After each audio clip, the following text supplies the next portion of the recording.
ఓం శ్రీ గురు అమలానందాయ విద్మహే పండరీనాథాయ ధీమహి తన్నో అచల ఋషి ప్రచోదయాత్. శ్రీమద్భాగవత శ్రీకృష్ణ సద్గురు పరబ్రహ్మణే నమః.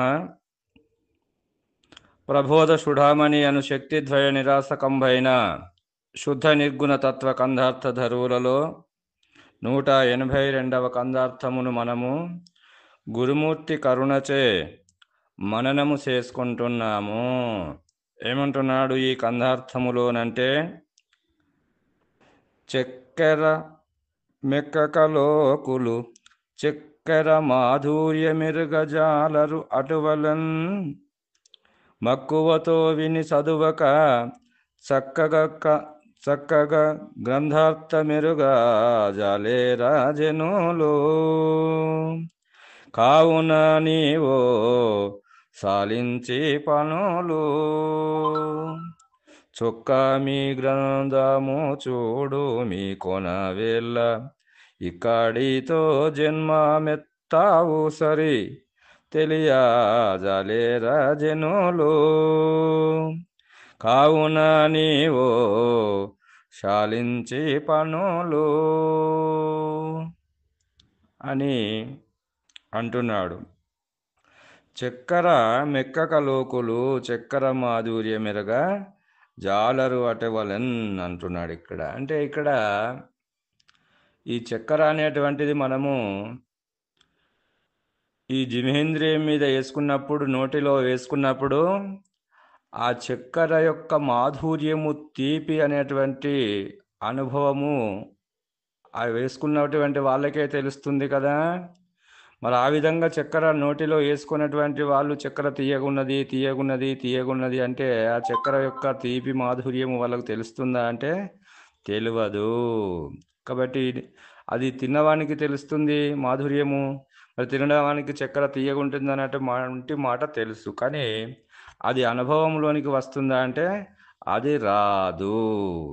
కాబట్టి మరి అదే విధంగా ఇక్కడ ఏమని చెప్తున్నాడు అనంటే, ఈ యొక్క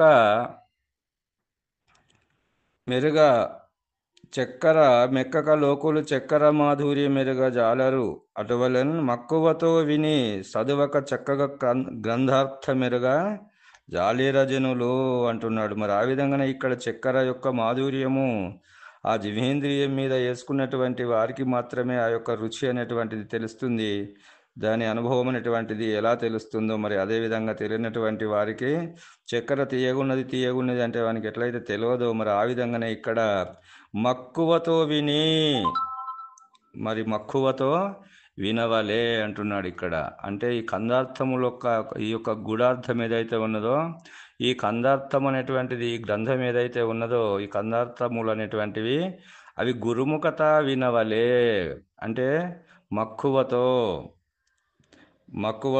విని చదువక అంటున్నాడు ఇక్కడ. కాబట్టి ఆ మక్కువతో అనేటువంటిది శ్రద్ధాభక్తులతో అది గురుముఖత విచారించినప్పుడు ఆ కందార్థములోని సారము తెలియబడుతుంది.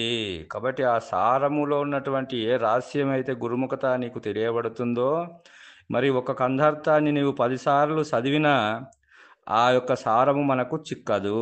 మరి అది గురుమూర్తితోని ఒక్కసారి వింటే ఆ కందార్థంలో ఉన్నటువంటి గూఢ రహస్యం ఏదైతే ఉన్నదో అది తెలియబడుతుంది గురుముఖత విచారించినప్పుడు. మరి అప్పుడు నీవు ఈ కందార్థాన్ని చదివినట్లయితే అది వెంటనే దాని భావము నీకు అతికిపోతుంది.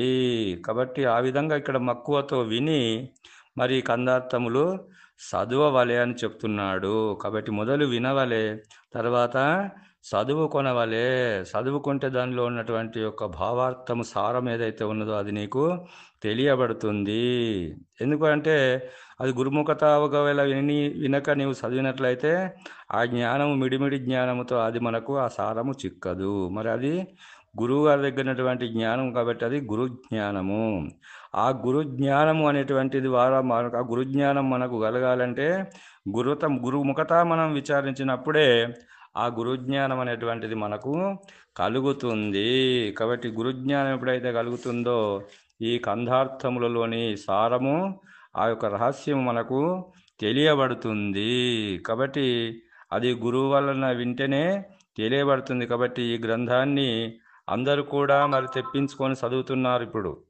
అంటే మనము ఒక అచల ఋషి అచల సాంప్రదాయకుల యొక్క కందార్థాల గ్రంథం చదువుతున్నారంటే అందరూ కూడా చదువుతున్నారు తెప్పించుకొని.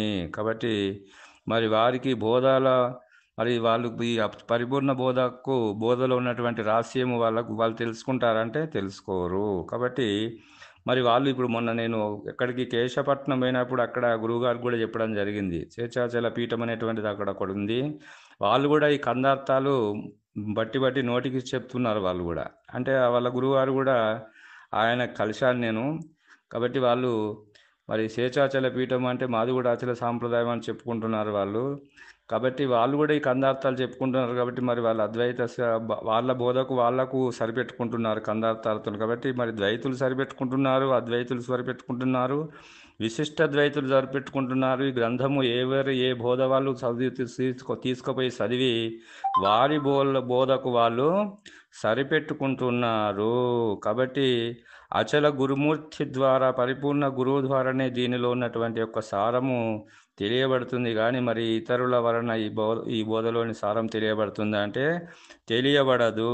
కాబట్టి గురుమూర్తి ద్వారానే ఈ యొక్క సారము తెలియబడుతుంది. కాబట్టి మరి గురుమూర్తి వచ్చినప్పుడు విచారించి ఆ యొక్క సమయం సద్వినియోగం చేసుకొని వినవలే.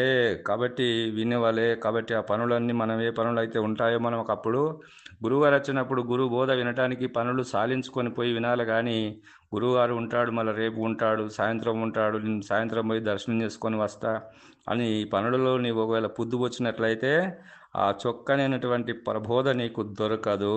కాబట్టి ఏమంటున్నాడు ఇక్కడ, సాలించి పనులు చొక్కామి గ్రంథము చూడుమి కొనవేళ్ళ అంటాడు. చొక్కామి గ్రంథము చూడుమి కొనవేళ్ళ అంటున్నాడు. కాబట్టి ఈ చొక్కమైనటువంటిది ఏమంటాం మనం ఇక్కడ, బంగారం చొక్కమైనటువంటిది కల్తీ అయినటువంటిది అంటున్నాం. అంటే ఈ చొక్కమైనటువంటిది పరిపూర్ణ బోధలో ఉన్నటువంటి రహస్యము పరిపూర్ణ గురువు వలన మాత్రమే ఈ చొక్కమైనటువంటి ఒక బంగారం విలువ తెలిసినట్లు దీనిలో ఉన్నటువంటి నాణ్యత తెలియబడుతుంది. కాబట్టి మరి పరిపూర్ణ భావాజ్ఞులు కానటువంటి వాళ్ళతో ఈ యొక్క కందార్థ భావం విన్నట్లయితే అది కల్తీ బంగారం అవుతుంది. కాబట్టి ఆ కల్తీ విధానాన్ని వాళ్ళు చెప్తారు. కాబట్టి ఆ చొక్కమైనటువంటి ప్రబోధ నీకు చొక్కమైనటువంటి గురువు వలననే తెలియబడుతుంది అని ఇక్కడ మనకు తెలియజేస్తున్నాడు భాగవత కృష్ణ ప్రభువు. కాబట్టి మరి అదేవిధంగా ఇక్కడ మరి చొక్కామి గ్రంథము చూడిమి కొనవేళ్ళ ఇక్కడితో జన్మమెత్తావు సరి అంటున్నాడు ఇక్కడ. అంటే ఈ యొక్క పరిపూర్ణ బోధ గురువు వల్ల దీనిలో ఉన్నటువంటి సారం నీకు ఎప్పుడైతే తెలియబడుతుందో మరి మనం ఏం పని చేసినా కూడా లాభం కొరకే కదా చేసేది. ఆ లాభములో ఉన్నటువంటి ఒక ఫలాన్ని మనం పొందటానికి కదా మనం ప్రయత్నం చేసేది. మరి ఇక్కడ కూడా కృషి చేస్తున్నాం, మనం పరిపూర్ణ బోధలో కృషి చేస్తున్నామంటే ఆ ఫలాన్ని మనము గురుముఖత పొందవలే. కాబట్టి ఏమి ఫలం మరి ఇక్కడ మనకు అని అంటే ఈ బోధలోని యొక్క ఫలము ఏదంటే ఇక్కడ మనము సర్వభ్రాంతి ద్వారా జనన మరణ భ్రాంతి అంటే సర్వభ్రాంతి రహిత స్థితి పొందవలే. అంటే సర్వభ్రాంతిని విడిపిస్తాడు గురుమూర్తి. ఒక్కొక్క కందార్థంలో మనకు ఒక్కొక్క ఉపమేయముల ద్వారా భాగవత కృష్ణ ప్రభువు ఎన్నో సర్వభ్రాంతులను ఇక్కడ విడిపించినాడు కదా. మరి ఇక్కడ సర్వభ్రాంతులకు మూలమైనటువంటిది ఏది ఇక్కడ అంటే ఎరుక. కాబట్టి ఆ ఎరుకకు కూడా మూలము లేదనేటువంటి ఆ భ్రాంతిని కూడా, ఎరుక మీద ఉన్నటువంటి భ్రాంతిని కూడా గురుమూర్తి తద్వారానే అది మనకు తెలియబడుతుంది. ఎప్పుడైతే నీకు ఆ సర్వభ్రాంతికి మూలమైనటువంటిది కారణమైనటువంటిది ఎరుక అనేటువంటిది దాని భ్రాంతి లేకుండా చేసేది ఇక్కడ మరెవరు అంటే గురు కృప వలన మాత్రమే దాని మీద ఉన్నటువంటి భ్రాంతి పోతుంది. ఎప్పుడైతే భ్రాంతి పోతుందో ఈ జనన మరణం అనేటువంటి భ్రాంతి రహిత విధానము ఆ ఫలం అనేటువంటిది మనకు కుదురుతుంది. కాబట్టి అది ఎప్పుడైతే మనకు కుదురుతుందో ఆ జనన మరణం అనేటువంటి భ్రాంతి ఎప్పుడైతే లేక దేనివల్ల కుదురుతుంది అంటే గురువాక్యము మాటి మాటికి మనము జ్ఞప్తి చేసుకోవాలి. కాబట్టి మాటి మాటికి చదువుకొనవలే అని చెప్తున్నాడు. కాబట్టి నీవు మాటి మాటికి ఇలా ఈ విధముగా చదువుకున్నట్లయితే అది నీలో వికసిస్తుంది. ఆ ఫలము అది నీలో ప్రకాశిస్తుంది. నీవు ఆ ప్రకాశ స్వరూపుడవై ప్రకాశిస్తావు.